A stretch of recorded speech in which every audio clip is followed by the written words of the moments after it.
called Todd McClay. Good morning, and good morning to my colleagues and members opposite. And as I was sitting there having a good breakfast after a great night's sleep, I thought all members may be in the same mood that I am this morning, but obviously from that last speech, some didn't sleep as well as others in this House. What I'd like to do, Mr. Speaker, briefly is thank a number of my colleagues, in particular the Minister, for bringing this bill to the House so quickly after the election, for supporting the Select Committee in its work, and for speaking so clearly about youth in New Zealand in all stages of this debate. Certainly yesterday she spoke many times during committee stage and of course now in third reading. I want to recognise other colleagues on my side of the House who worked on this policy when we were in opposition. And Tolly, and Tolly worked very hard on this. Chester Burrows, Mr. Speaker, Chester Burrows, a Member of Parliament who I respect greatly, 20 years of experience as a policeman in our community, working with the very young people that members opposite are so quick to disregard in their term in office. And can I say, as I did during second reading, when Chester Burrows said that this says to the House that this bill will make a difference to young people, I back what he says and accept it fully. And I'll listen to Chester Burrows any day of the week before a single member on the other side of the House who often have opinions but can't back them up.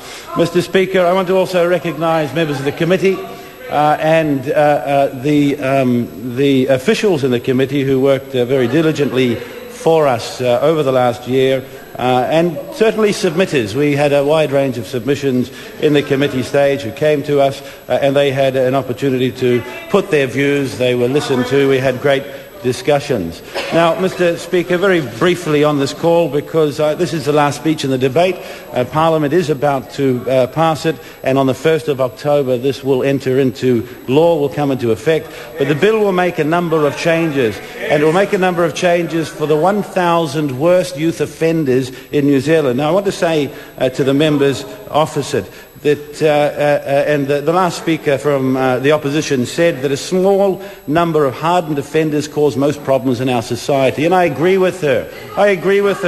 But guess what? It's not just 1,000. Every year, these young people that commit crimes and are getting in trouble reach the age of 17 and they go on to fill up our adult prisons. And every year, younger people start committing crimes and that 1,000 people stays there. But what's happened, Mr. Speaker, over the last 9 years? That 1,000 group of young people we're talking about has grown. So it is about time that this House took this issue seriously and did more to help these young people. Now, Mr. Speaker, the bill will expand the jurisdiction of the Youth Court to include 12 and 13-year-olds. This will enable the Youth Court to play a greater role in support and rehabilitation of 12 and 13-year-olds who create the most serious crimes. We're actually giving a very important and very serious duty and power to the Youth Court. And we heard from submitters some concern around this, in that the Family Court had options available to it that the Youth Court wouldn't have. Well, guess what, Mr. Speaker? The bill was changed so that a judge in the Youth Court can decide himself, without intervention from others, members opposite or anybody else in this Parliament, whether or not that child should remain in that court or should be sent back to the Family Court. And Mr. Speaker, I've listened to the judges, I have respect for them, and I think that's an appropriate measure. I will also strengthen the Youth Court and expand its powers to give a new range of compulsory orders, including parenting education. Mr. Speaker, I would guess that the vast majority of these young kids that are getting in trouble and continue to get in trouble from very early ages until they reach the age of 17 don't have family backgrounds the same as others in this House, don't have parents that spend enough time with them or care for them, and therefore parenting orders to be directed by the court is a very big step in the direction of having parents realise that they have greater responsibility. Also, mentoring, drug and alcohol treatment programs, very important, because we know that very clearly there are children who have problems with drug and alcohol. Now, Mr. Speaker, we've heard about military-style camps, and these will be brought in this legislation to bring respect and discipline to some of our worst repeat youth offenders.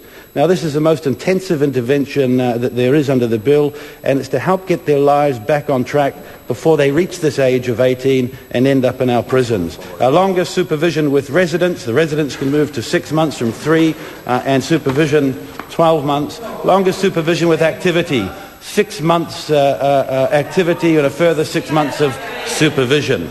Now, more intensive monitoring, Mr. Speaker. This isn't just about children going before youth court. What it's also about is judges being able to keep an eye on them and others. Electronic monitoring for repeat offenders, for those who breach community orders, and also judicial monitoring.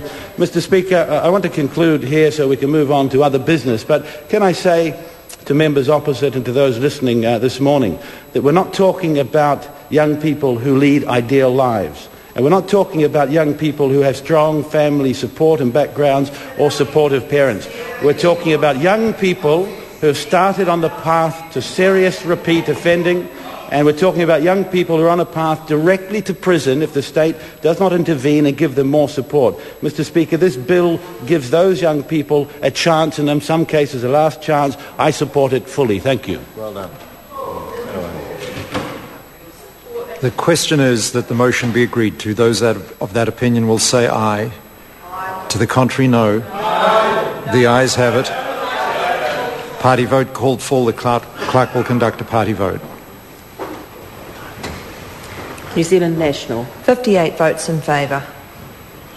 New Zealand Labour. 43 votes opposed.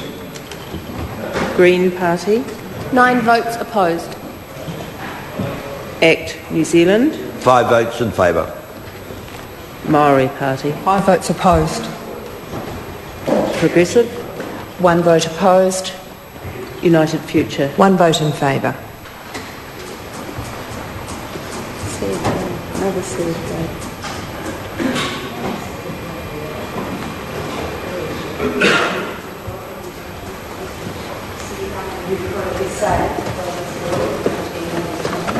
The ayes are 64, the noes are 58. The motion is agreed to. I call on Government Order of the Day number 4.